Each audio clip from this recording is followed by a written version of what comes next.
आइए जानते हैं दोस्तों आज के इस पूरे वीडियो में गीजा के महान पिरामिड के बारे में। गीजा का महान पिरामिड मिस्र का सबसे बड़ा पिरामिड है और यह फिरौन खुफू की कब्र के रूप में काम करता था, जिसे पुराने साम्राज्य के चौथे राजवंश के दौरान शासन किया था। 20वीं शताब्दी ईसा पूर्व की शुरुआत में लगभग 27 वर्षों की अवधि में निर्मित पिरामिड प्राचीन विश्व के 7 आश्चर्यों में से सबसे पुराना है और एकमात्र आश्चर्य है जो काफ़ी हद तक बरकरार है। यह गीजा पिरामिड परिसर का सबसे प्रसिद्ध स्मारक है जो यूनेस्को के विश्व धरोहर स्थल मेम्फिस और नेपोलिस का हिस्सा है। यह गीजा में 3 पिरामिडों की पंक्तियाँ के उत्तरी छोरों पर स्थित है। गीजा के महान पिरामिड को बनाने में दोस्तों चूना पत्थर, मोर्टार, ग्रेनाइट इत्यादि का उपयोग किया गया है। अगर हम इसकी ऊंचाई की बात करें तो शुरुआत में 146.6 मीटर यानी 481 फीट ऊंचा ग्रेट पिरामिड 3800 से अधिक वर्षों तक दुनिया की सबसे ऊंची मानव निर्मित संरचना थी। समय के साथ अधिकांश चिकने सफ़ेद चूना पत्थर के आवरण को हटा दिया गया, जिससे पिरामिड की ऊंचाई वर्तमान में 137.5 मीटर यानी 454.4 फीट तक कम हो गई है।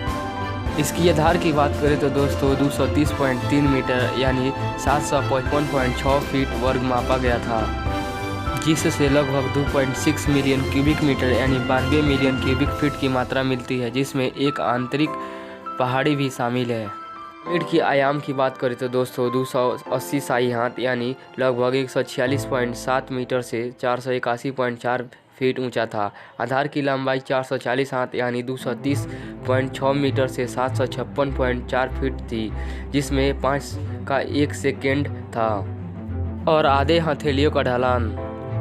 इससे अनुमानित 2.3 मिलियन बड़े ब्लैक होल की खुदाई करके बनाया गया था, जिसका कुल वजन 6 मिलियन टन था। अधिकांश पत्थर का आकार या आकार में एक समान नहीं है और वे केवल मोटे तौर पर तैनात किए गए हैं और बाहरी परतें मोटर्स से एक साथ बंधी हुई थी। इसके निर्माण के लिए मुख्य रूप से गीजा के पठार स्थानीय चूना पत्थर का उपयोग किया गया था।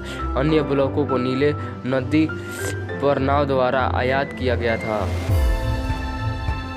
आवरण के लिए तुरा से सफ़ेद चूना पत्थर और किंग्स चैम्बर संरचना के लिए आसमान से ग्रेनाइट के ब्लॉक, जिसका वजन 80 टन तक था, उसे मंगवाया गया था।